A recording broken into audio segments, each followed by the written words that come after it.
FX medicine is evolving. The same evidence-based research, ideas and thought-provoking conversations that you love in refreshed new formats. To help co-create it with us and for member rewards, sign up at fxmedicine.com.au. For now, enjoy this podcast previously recorded with Andrew Whitfield Cook.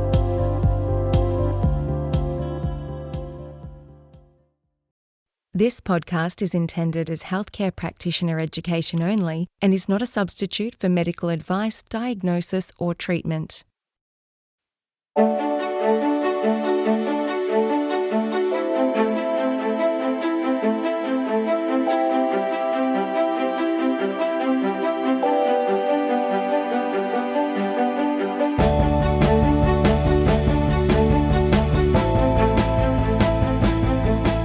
This is FX Medicine. I'm Andrew Whitfield Cook.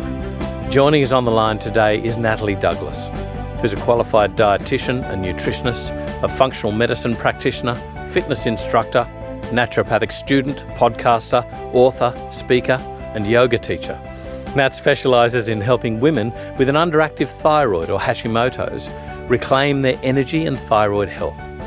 She does this using the power of functional testing, real food, gut health, smart supplementation, quality sleep, stress management, appropriate movement and spiritual well-being. Nat has developed a 12-week online program called Thyroid Rescue, which is a 90-day health and energy transformation program for women with an underactive thyroid or Hashimoto's disease. Welcome to FX Medicine, Natalie Douglas. How are you? I'm good, thank you. It's good to be back.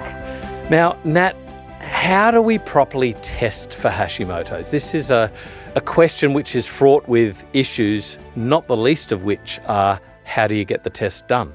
Oh, totally. And it's sometimes the most frustrating thing in practicing, and I'm sure I'm not alone in that. I'm sure there's many people listening that are like, yep, it's really hard to get anything other than a TSH. So for me, the first line of testing would be to run a complete thyroid panel. So as a bare minimum, that would be a TSH, a free T4, free T3, and thyroid antibodies. So those being thyroglobulin antibodies and thyroperoxidase antibodies, with the latter being more specific to Hashimoto's.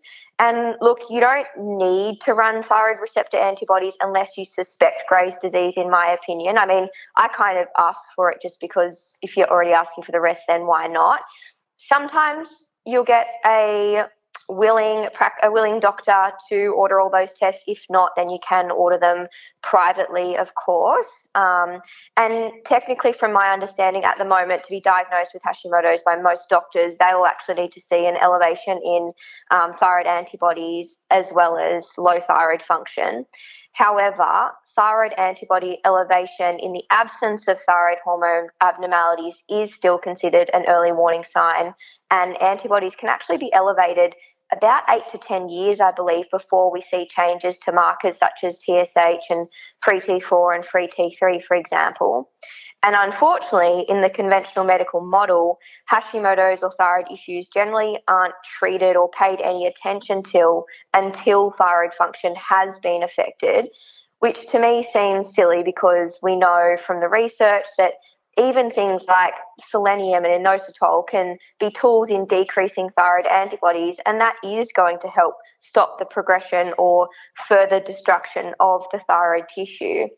And I think one thing to mention here, though, is that while 80 to 90% of people with Hashimoto's will have either TPO or thyroglobulin antibodies or both, there are actually a small subset of people that don't. So these people usually have a less aggressive version of Hashimoto's known as antibody negative or seronegative Hashimoto's.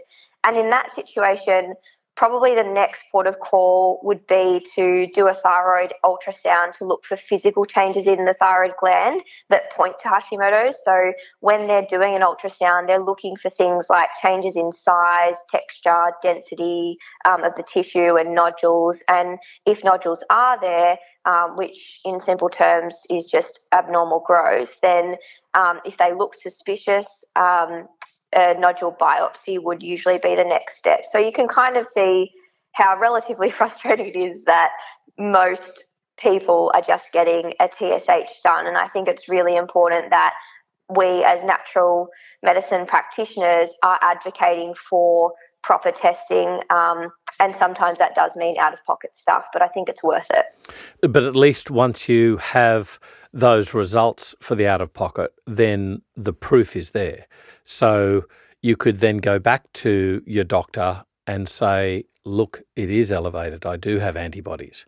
And of course, then you go on that journey. Can I just ask first, though, when you were mentioning free TSH and free T4, what's the relevance with thyroid binding globulin here? So thyroid binding globulin is basically like the taxi that carries around the free T4 and free T3. And look, you can definitely do more thorough testing in terms of doing total T4, total T3, and then looking at the free stuff. But I find you can get enough information just from the free hormones, because that is what is going to be most active. You can certainly request to measure thyroid binding globulin, which is like the taxi, but I find sometimes it's a bit more difficult. Like a lot of the time, it's a struggle even just to get free T4 and free T3, but I feel like that in conjunction with really thorough kind of symptom taking, like note taking on that, can just be enough to put your case together. And with regards to thyroid antibodies, it's obvious you've obviously created antibodies to your own tissue, but are there remedial therapies that we can take to thwart that from happening or decrease it from happening? Yeah, like there's plenty of things that you can use to help decrease that, like selenium and inositol is like two things that have been really thoroughly researched in relation to decreasing those antibodies, and certainly making dietary changes and going after root causes as well, in relation to thyroid stuff, which I know we're going to do a separate podcast on it at soon as well, which will be helpful because, there's absolutely plenty you can do. I think probably one of the reasons why the conventional medical system pays no attention until your thyroid labs are out of range is because they have nothing to offer. Like the treatment for them is just thyroid hormone replacement. And if someone has just got elevated thyroid antibodies, but their thyroid labs are in range, then for them, they don't have any options in their toolkit. Whereas we do, like we have plenty of things that we can do to help stop that from progressing into a place where the thyroid markers are completely off. That's a really interesting thing you say, because I'm reminded by something. It was Professor Tom Borody who said this, and he said, I'm not going to treat if I can't change anything. And that's a quandary which I guess any practitioner is really in, that you've got to see a benefit. You've got to be able to see a benefit. Now, when you're talking about thyroid disease, if all you've got is the hormone and that's not necessarily the issue, well, you're in a bit of a quandary as to when you can use it. Yeah, so totally. prevention is really out for standard medicine. And this is where I think we as natural health practitioners have so much power, because I kind of think of thyroid issues generally as like thyroid is like the canary in the coal mine. Like usually it's happened because something else is off, and it's kind of like a warning sign. And we looking at the whole body and treating the whole person, it's amazing how good of results you can do, because it's kind of providing the body the tools it needs to do the healing itself. Yeah. And also I guess there's that issue with, the thyroid is an extremely efficient pump. So there can be a lot of damage. You were just mentioning it before, that you can be euthyroid with regards to hormones, but your antibodies can be rampant. And so there can be this amazing destruction, but you won't see the deleterious effects on hormones until way down the track. Exactly. And there's also the problem that the reference ranges for TSH and even free T4 and free T3 are just like wrong in my opinion, especially TSH. Like I think it's something like 0.5 to 4.5 or 5 at the moment. But for me, when I'm looking at someone's TSH, I'm going to pay attention if it's starting to creep up above about 2.5, because generally that's when I start to see a lot of symptoms happening. And I think symptoms can tell you so much, and I really encourage every practitioner to never just base things off pathology, because I think that we all function with, like, there's a range for a reason, and different people are going to function better or worse at certain ends of that range. Yeah. And I think the symptoms are what tell you whether that level of thyroid hormone is working for that person. Okay, so there opens up another little can of worms. Thyroid governing the rate and rhythm of every cell in our body, but probably one of the big hallmarks of thyroid underactivity would be fatigue. And fatigue can be due to so many issues. When would you test for thyroid issues?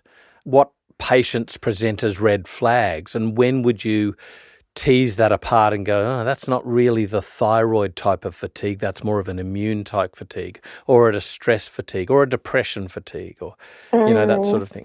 Yeah, it's totally, because like, thyroid symptoms are so non-specific, and you're right, like, many of the symptoms in an underactive thyroid could be attributed to so many different things. So look, I think for me, in my head, when I'm thinking about this, definitely those with a family history of Hashimoto's or Graves' disease, or even just a history of autoimmunity in their family generally, assuming that they're also coming to you with some symptoms. And I'd also say those with existing autoimmune conditions, because we know when you have one autoimmune condition, you're more likely to have or get another. Beyond that, I think a really good, thorough symptom history is important. And as I said, this can be a bit challenging in some ways, because there are so many potential symptoms of an underactive thyroid, and they can, as I said, seem really non-specific. So I guess some of the main symptoms that a lot of people would be familiar with would be things like brain fog, weight gain, weight loss resistance, particularly if they feel like they're coming into you and they're like, look, I'm doing absolutely everything I can to lose weight and it's not happening. Low mood or depression, dry skin, brittle nails, poor hair growth or hair loss. A history of miscarriages is another red flag for me. Heavy periods, that puffiness, like people will like feel like they're puffy, and sometimes you won't always be able to see that, especially if you're seeing the person for the first time. Like, you might just assume, oh, that's what they look like. So that's where asking them that question is important, not just basing it off observation. Infertility, cold hands and feet, or intolerance to cold generally, inability to sweat properly, carpal tunnel syndrome, IBS, particularly constipation, because if you think of thyroid hormone, in its simplest terms, making things move, then constipation is a big red flag. Excessive sleeping, or feeling like fatigue. And I guess here, what I ask people is, do you because I mean, so many people are tired these days, right? Yeah. And generally speaking, like most people I ask, what are your energy levels like? Are you tired? Most people will be like, oh yeah, I'm a bit tired. What I'm more interested in is, are you tired even after you get adequate sleep? Right. And that's a little bit of a hint for me. So, yeah, I think if you've got a person sitting in your office with at least a handful of those symptoms, in my opinion, it's worth investigation. It's not a huge cost to look at and could potentially be a game changer for that person, or at the very least help rule out something and then lead you down a different path. So it's kind of like just doing your due diligence and starting to rule out certain things to help lead you to a diagnosis. So that's probably what I'd say in relation to who I'm thinking about testing. Yeah. And again, I'm just trying to picture these patients, and when you're talking about fatigue even after adequate rest, I'm still have this little bell ringing in my head about like sleep apnea, and there's so many other causes that we have to tease apart that can be very, very dangerous. And if we're treating what we might think as a thyroid disease and they have sleep apnea, we can not be doing them a favour at all. But then you get the chance of tying in other symptoms, like you mentioned, puffiness. There's that, loss of the outer third of the eyebrows, the raised cholesterol, the constipation. Then you get like this, slowly you get a clearer picture, and you, I guess, might have more of a suspicion of thyroid disease, and then you can try and confirm it with testing. I'm imagining that that's your last thing rather than your first. Is that right? Yeah, and even when I find, or if I find an issue with their thyroid, I don't stop looking. I think that sometimes you can as soon as we find something, I mean, this is what I did in the past as an early well done. practitioner. I would find something and be like, aha, I found it. That's it. That's the problem. No need to keep looking. But for me, I'm like, okay, so I found a thyroid issue, but why is it developed in the first place? Right. And why is it there? And I definitely think that looking really thoroughly at every single element of someone's health is super important, including, as you mentioned, I think sleep apnea is a huge thing, like dental health is a huge thing, breathing properly. I know you had my friend and colleague Lewis on the podcast who would have spoken about that. Yes. And that's really opened up my eyes to that side of things as well. I think a lot of us kind of don't connect oral health with overall health. And I see that a lot. The more I ask about it now, the more I'm like, oh my gosh, like, wow, it's an issue. Okay, so moving on from that, are there any common thyroid patterns in the results that you see that might help us understand what might be driving this thyroid issue? Yeah, absolutely. And I think here is definitely where I want to get a bit more practical, because I know when I'm listening to all these wonderful practitioners on the podcast, there's nothing I love more than some tips and, that I can actually use in practice the next day. And I want to give a shout out here to Rachel Arthur, whose education has definitely helped me develop my skills in this area. And anyone listening, like, she has a few like thyroid masterclass series and things like that, which I have found really practical as well. So look, in terms of like patterns, etc., I think one thing that is a great clinical clue in understanding what's happening in the thyroid gland is looking at not just the amounts of TSH and free T4 and free T3, but the ratios of them and their response to each other. So a simple first example would be someone with an elevated TSH but low T4 and or low or normal T3. What this is telling us usually is that the brain is sending the message to the thyroid to make thyroid hormone, but the thyroid doesn't have the resources it needs to actually make that happen. So I'd be thinking in this case things like zinc, iron, iodine, tyrosine, or just adequate protein intake, selenium. Like, just think about what does it actually take to make thyroid hormone and convert it, and they're the big things that I'd be thinking about. Another really great clue is looking at the free T4 to free T3 ratio, which should be generally about 3-1. And when we see an increase in this ratio, usually it's an indication that the conversion from T4 to T3 is poor, which can come from several different causes, but the ones I see most commonly would be selenium deficiency, high cortisol, low-carb diets, and inflammation. And on the flip side of that, if you see a ratio less than 3-1, this can indicate an iodine deficiency. So you obviously would need to go on to test that personally, I use a random urinary iodine test, and there's no perfect way to test iodine. That's just the way I choose to use it alongside symptoms. And I'd also make sure that if you're testing iodine, and you've got someone in front of you that you're thinking, well, I might be giving this person iodine supplementation, also running a thyroglobulin antibody test there as well. And the reason I say like that is because those people with elevated thyroglobulin antibodies in particular seem to be at a higher risk of adverse effects from like high dose iodine supplementation. And then I think the other thing I think is really interesting, and that I actually see a fair bit too, is this suppression of the whole kind of HbA-HPT axis rather. So there'll usually be, in this case, a lowish TSH and low T4 and usually a low T3, to be honest, as well. And sometimes this happens in patients with a history of chronic undereating or eating disorders involving calorie restriction, because we know that being malnourished or going through periods of starvation or even going through low-carb diets with calorie restriction results in what's called low T3 syndrome. So to my knowledge, there are a few theories around it. So one being this kind of idea of your set point altering and also the peripheral conversion being impaired. And it's kind of like the response to thyroid releasing hormone by TSH is kind of suppressed. So it's a shutdown probably as a protective mechanism at a brain level, because if someone is starving or perceived to be starving via malnutrition, the body needs to become efficient at running off very little and can't afford to kind of turn up the engine and burn through more fuel, if that makes sense. And I think while research shows that in some people simply repleting key nutrients alongside protein and overall calorie intake can definitely be enough to reverse it, it actually isn't the case for everyone. And from what I've read in the research so far, the main two possibilities or theories so far are that one being the actual gland has shrunk due to prolonged lack of stimulation from TSH because of that kind of shutdown. So we know TSH literally stimulates the gland. Yep. Yeah. And then the other one is kind of like this reduced biological effect due to structural changes in the TSH molecule.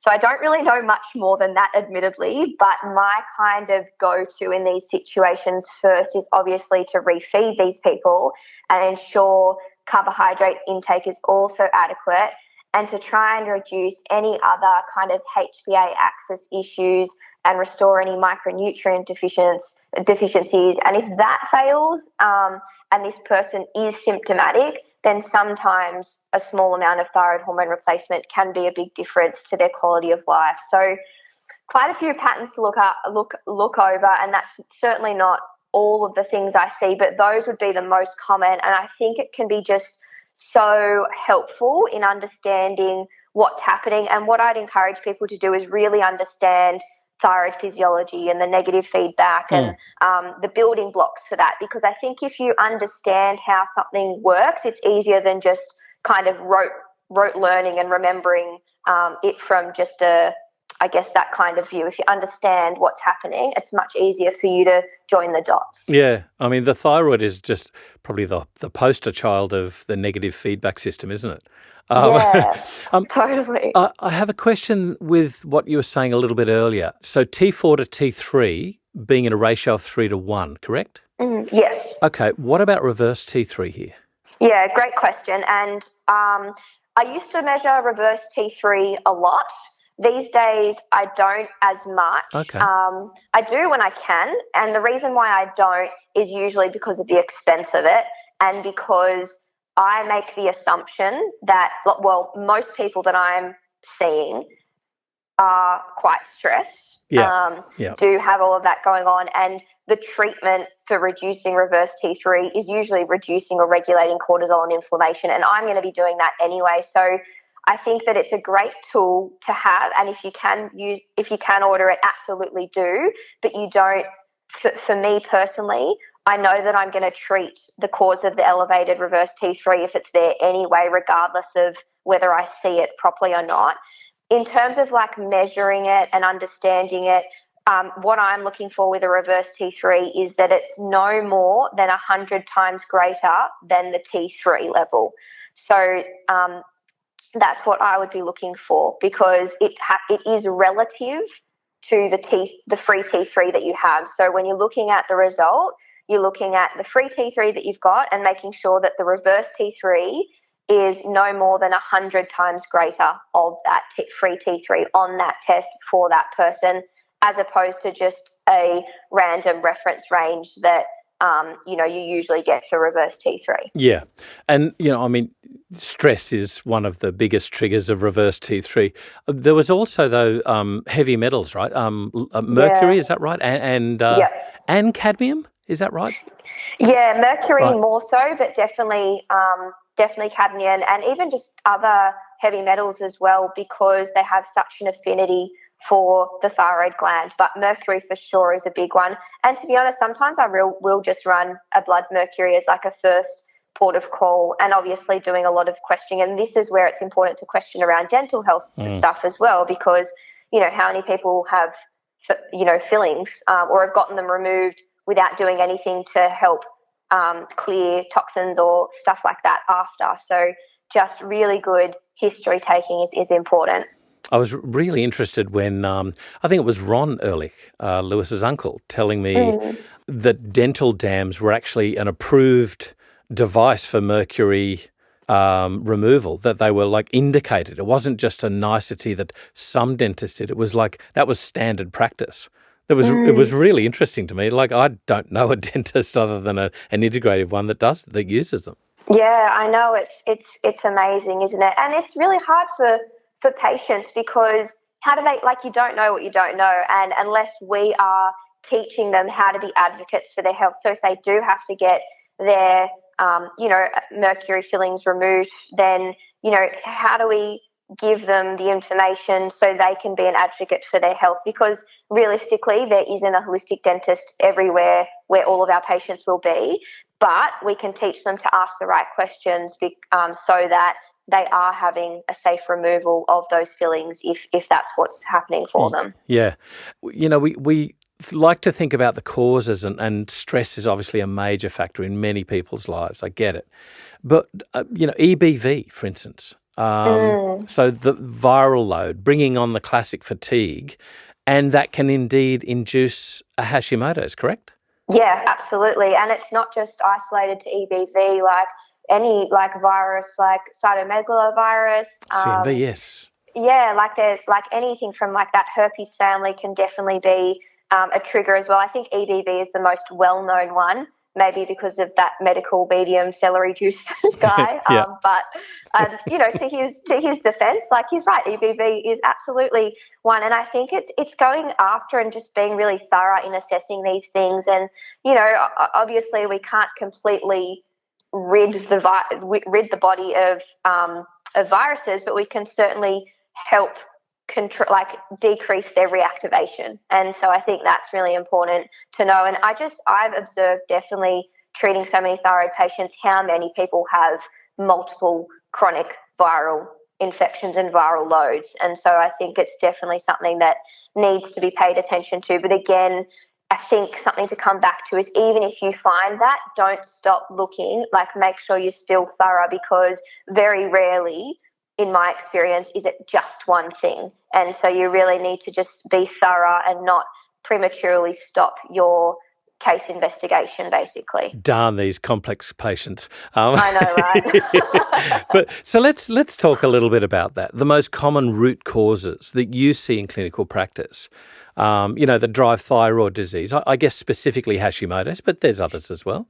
Yeah. So I would say there is a handful of ones that are kind of like the frequent flyers, and I'd say nutrient deficiency. So things like inadequate protein intake, because then you're not getting enough tyrosine to even build the thyroid hormones. Low iron, selenium, zinc, and iodine would be the top ones. And I'd say that isn't necessarily specifically driving Hashimoto's. That would be driving more so inadequate thyroid hormones, with or without Hashimoto's. Other things, definitely heavy metals and viral infections, as you mentioned. Gut issues are a huge one. So that could be SIBO, parasites, dysbiosis. So, and that's not just exclusive to Hashimoto's, also in Graves'. Like, I had a patient not too long ago who had Graves' disease, or got diagnosed with Graves' disease, was just in this massive flare. We used plenty of things to try and calm that down alongside medication. And then we started doing the work at looking at the underlying root causes. And we found SIBO in her, treated the SIBO, Graves is in remission. So it goes to show, like, you just need to be thorough in that case. And definitely there is a very high rate of patients that have Hashimoto's that also have SIBO. Because if you think about everything slowing down in Hashimoto's or an underactive thyroid, makes it a lot easier for bacteria to overgrowth if everything's not moving through that whole system very well. So, and the other thing that often happens with thyroid patients, because they're so tired, a lot of them will be eating or grazing throughout the day just to try and keep their energy levels up. And we know that kind of grazing throughout the day on food doesn't give much time for your digestive system to rest and for that migrating motor complex in your small intestine to actually do its sweeps of movement. So it's kind of a bit multifaceted there. There is some correlation as well with H. pylori and Hashimoto's, though correlation, not causation. So yeah. I think that's where it is at this stage. And I think same with Klebsiella and a few other ones that I can't remember right now. But again, correlation, not causation. And so I think it's something to be aware of, but again, once you find it, don't stop looking everywhere else. I wonder if, kind of like the EBV picture, it's not necessarily just the EBV when you consider that 95% of us have been infected.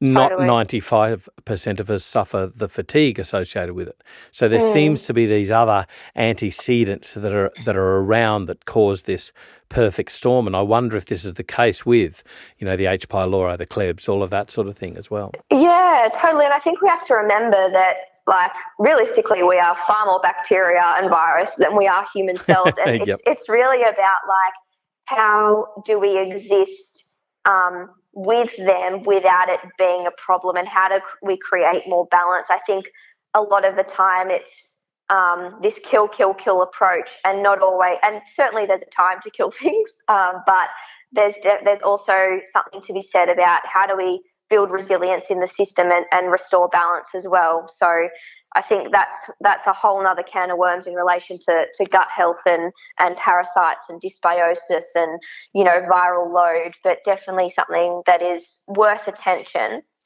And I think the other root causes I see a lot would be undiagnosed celiac disease and or gluten sensitivity, mold, illness, chronic inflammation, and I'd say high cortisol levels, or just general, HPA axis dysregulation, because, the thyroid and the adrenals are such good friends. And so rarely are you going to see one off without the other being affected. How do you tease apart gluten sensitivity versus celiac?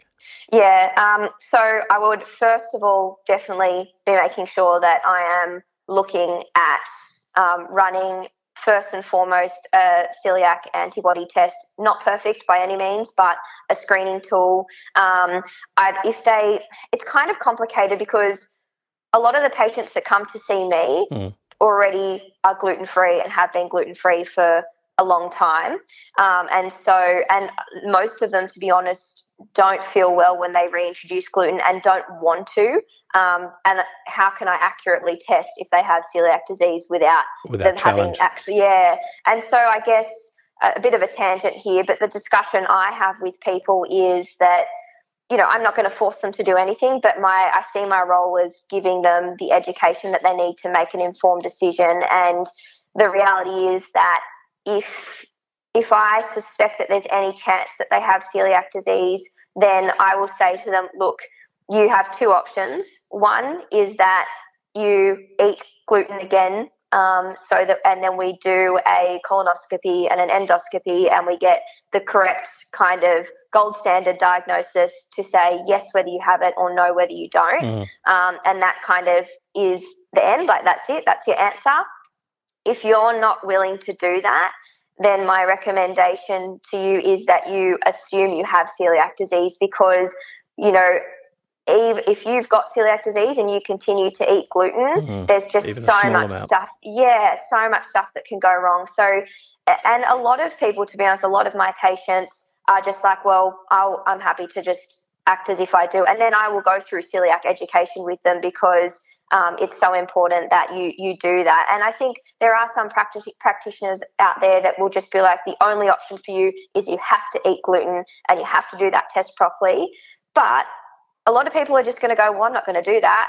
And then they don't understand, that there is the seriousness of actually being really diligent with it. So I think it's just about presenting people with their options so they can make an informed choice, because I'm definitely all about empowering people in that way. I think that too often we outsource our own health to other people, including practitioners. I think we're there to guide people, but they also have to be part of that process. So, yeah, I guess gluten sensitivity, coming back to your question, gluten sensitivity versus celiac disease would more be process of elimination. So trying to go through the celiac diagnostic process first, and if that is being cleared, there is no celiac disease there, and they react to having gluten, then I would, that's when I assume that there is an issue for them. To be honest, most of the time I get people to eliminate it for 30 to 60 days and then reintroduce it and see how they feel and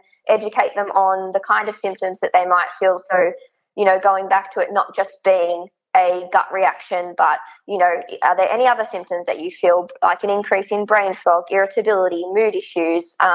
Is your skin funny? Like, just all these different non-specific symptoms.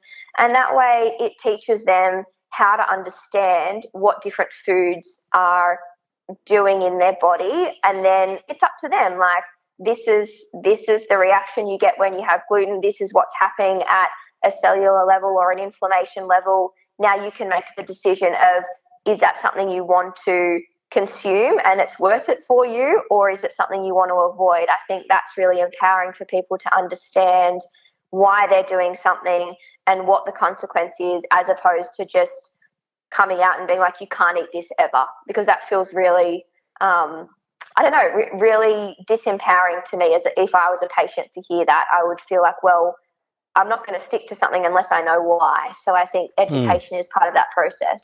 Well, I like the way that you prioritise that for the patient health. If you're not going to test, if you're not going to challenge, assume that you have it, because just having a little bit can cause really bad effects, with even, nutrient depletion and even future risk of other things. But I'm still sort of caught up, though, with regards to gluten sensitivity. If we're talking about what you said, about resilience, and another word that goes hand in hand with that is nourishing the body. Have you gotten to a stage where people, because they've healed their gut, they've settled the inflammation down in their body, they've addressed inflammation triggers from other external events like stress, can you get rid of or minimise gluten sensitivity? Yeah, look, I think so. I think many of my patients who have gone through that process and then reintroduce things will find that they can tolerate more than they used to. And if they choose to eat gluten, some of them do tolerate it completely well, as long as it's small amounts. And what I often tell people is, the times to maybe indulge a little bit more, if you're finding that you are okay with gluten, at least to an extent, then the times to do that might be when your stress levels are low and when your overall load on your system is much less. So, when people are on holidays, a lot of them find they can get away with so much more.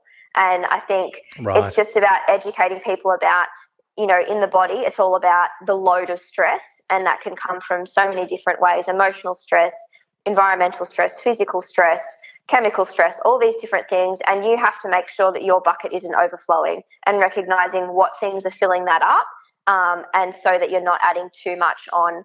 I would say, to be honest, any patient of mine that has a diagnosis of Hashimoto's, I personally do encourage to avoid gluten for the long term if they can, because of that stronger association between celiac disease and Hashimoto. So that's maybe where I'd be a little bit more like, look, my opinion on this is that if I was you and I had Hashimoto's, I would avoid gluten, because, I don't want to have any risk of triggering an additional autoimmune condition if I can easily avoid it.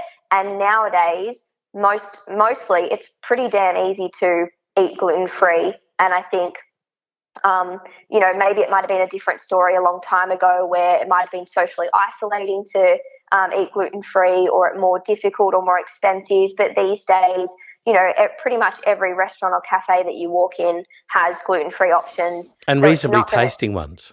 Yeah, exactly. And I think, the other thing that I'm really passionate about is making sure that when you're encouraging someone to go on a gluten-free diet, it's not like, here's a gluten-free product to replace your gluten-containing product. It's like, how do I increase the nutrient density of this diet using whole foods that naturally don't contain gluten? I think certainly there's a time for gluten-free products, because we all, love a slice of bread or love, those kind of things here and there. But really, when I'm trying to heal someone's body, not just am I looking at what am I taking out, but what am I putting back in? And that's kind of how I approach dietary changes, is providing people with what to put in as opposed to what to take out, because I think that it feels more achievable, as opposed to just giving them this long list of don't eat this, that, it can feel really like, oh, what am I going to eat? So yeah, that's my approach. I'm trying to figure this out in my mind about the safety aspect versus the pragmatic aspects. And so I'm still caught on this celiac versus gluten sensitivity. And I'm wondering if somebody has willingly excluded gluten from their diet, but they don't have demonstrable celiac disease because they refuse to challenge, but then every now and again they might sneak a little bit of gluten. Would you therefore maybe test something like iron in, say, a year or something if their fatigue continues? And I know this is sort of getting off the track of thyroid, but I think it's an important sort of issue to keep track of for health's sake. Oh, totally. I absolutely think that it's really important to be thorough and looking for the other clues of celiac disease or malabsorption. And I think definitely running iron studies 6 monthly or yearly is important. And I would still go back. I'm very strong on those two options to people in terms of if you're not willing to challenge, you must, for your health, make sure that you are avoiding gluten like you have celiac disease. Right. And I feel like I've done my job then, because I can't force someone to do something that they don't want to do, but I can educate them on the consequences if they don't do what I'm saying, basically. And I think, you can certainly still run more comprehensive, like celiac antibody testing. Like, I think there are more comprehensive, like sensitivity testing that you can do besides just the standard one that you'd get through Medicare. Like, there's just so many that you can do. But personally, I find doing challenges, like food challenges, to be really telling for people, either in conjunction with the testing or just on their own. But I think at the end of the day, if you can get someone to properly assess whether they have celiac disease by encouraging them to eat gluten for a period of time, then I think that sometimes that it can be the better option, because a lot of people require actual solid evidence for them to be really diligent in avoiding. But there are those people, and we all have them, those patients that are just like, there is no way, and I totally understand that, because this was my decision as well. Like, there's no way I'm going to eat that again. I know it doesn't make me feel well, and I'm willing to assume that I have it and avoid it exactly like that. But I do love your advice about including other foods rather than just restricting those for the gluten. You look for options rather than just restriction. I like that. Exactly. Thank you. Are there any other tests we should be running to pick up thyroid disease? We've gone through nutrient stuff. We've gone through the hormones. Cholesterol's not sensitive. What else have we got? Yeah, look, I love testing, and I think that there's so much that you can get through a standard blood test without going down the functional route. Although I love functional testing, sometimes it's just not affordable for some people. So look, in terms of what I do personally, I look at like a complete blood count to see what's happening a bit with the immune system. I look at iron studies. I look at CRP, usually high sensitivity CRP, to see what's happening in terms of inflammation. I might look at zinc and copper, selenium, vitamin D, just from like an immune and autoimmune protective standpoint. I do look at random urinary iodine if I can. And if they've presented with thyroid antibodies, I'd usually be screening them for any other autoimmune conditions, so perhaps doing something like the celiac serology, ANA and ENA. And I also have to say that if it's a female client, I do also like to check to see what's happening with their estrogen levels, because we know that elevated estrogen can elevate thyroid binding globulin. And if you've got too much thyroid binding globulin, which are like the taxis, then you're not going to have enough passengers, aka thyroid hormones, out on the street. So not enough thyroid hormones actually free to kind of run about and do their thing. And that's going to cause symptoms. And then beyond that, in my head, I'm kind of going through the checklist above in relation to, like what I mentioned before, in relation to the root causes and any red flags that would indicate, for example, that this person has a gut issue or heavy metal exposure or mold issues. And the other thing that I guess isn't really specific pathology testing, but that I find particularly helpful, which I get all of my patients to do either on their own or I'll help them through it, is doing a health timeline, because you'd be surprised at how many people's Hashimoto's is triggered by emotional stress or trauma. And we have to remember that although for us, we assume that, well, of course, emotional trauma or stress or a divorce or a breakup or moving cities or change or going through a stressful job or, anything like that, of course, us as holistic health practitioners are like, oh, yeah, of course that's going to affect your physical health. But not all of our patients, or many of them really, will actually connect that dot unless you question them. And so I find just asking them a lot of questions really helpful, and not kind of going into any consultation with assumptions. So that's my number one rule, which I've learnt the hard way, is never assuming that if someone doesn't tell you something, it's not there, because often they're just not aware that it's an important piece of information for you. The antecedents, it brings back time and time again the value of a detailed and thorough family and patient history. Yeah, exactly. And I think sometimes, like, one thing that's helped me, and again, a little bit of a sidestep, but something that's really helped me over time in clinical practice is that, we only have a certain amount of time with a patient in an initial consultation. What I like to do is have a really thorough pre-consult questionnaire that they fill out, because then I've kind of screened a lot of the questions, because you'll find in a conversation with a patient, they're not, like, people are generally storytellers.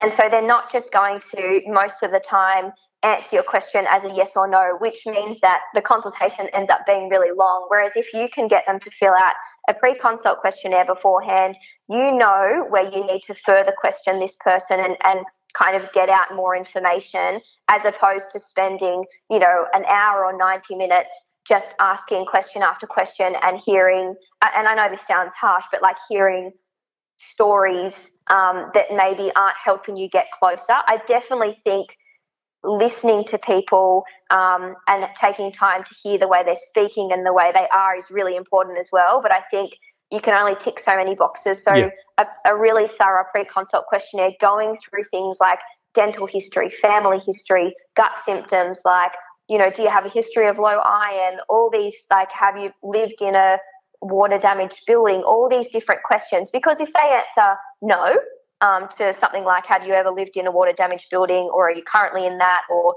have you had any mold issues that you're aware of, you at least know that, okay, so I've screened them for that, so maybe I won't focus my attention here. I'll focus it on the fact that they've got a billion gut issues that they're ticking yes to. So I would imagine that you've got a voluminous amount of intake forms. So where can people get further information? Have you got things on your website? I understand you've developed a course. Yeah, so the course is for patients, and it's a 12-week online course in relation to that. I am looking at, in the future, to look at opening up some mentoring around thyroid issues and just helping practitioners kind of understand how to assess it better and treat it better. There's plenty of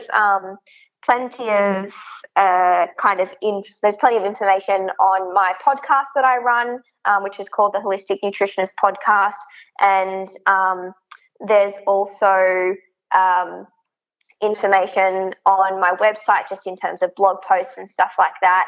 And I would say, not my information, but Rachel Arthur has some great practitioner-centred education around that. So that's probably where I direct people. Yes.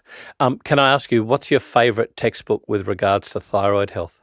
Oh, gosh. I don't think I have one, to be completely honest with you. I think I've gathered most of my information and around thyroid health from doing different courses, through Rachel Arthur's stuff, through reading the research, through a lot of Isabella Wentz, who I know you've had on the podcast a long time ago. Yes. I think she's got some really fantastic information and a lot of links to studies. So I think just Amy Myers, who we had at the Bioceuticals Research Symposium, I think that's where I get most of my information. I don't particularly have a textbook, so to speak.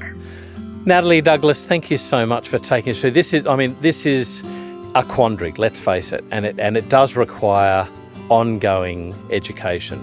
And you've got some really great practical information, not just for patients, but importantly for all of us practitioners to review and to keep on top of so that we can help our patients better. And thank you so much for taking us through some of these today. You're welcome. Thanks for having me. This is FX Medicine. I'm Andrew Whitfield Cook. Thanks for listening.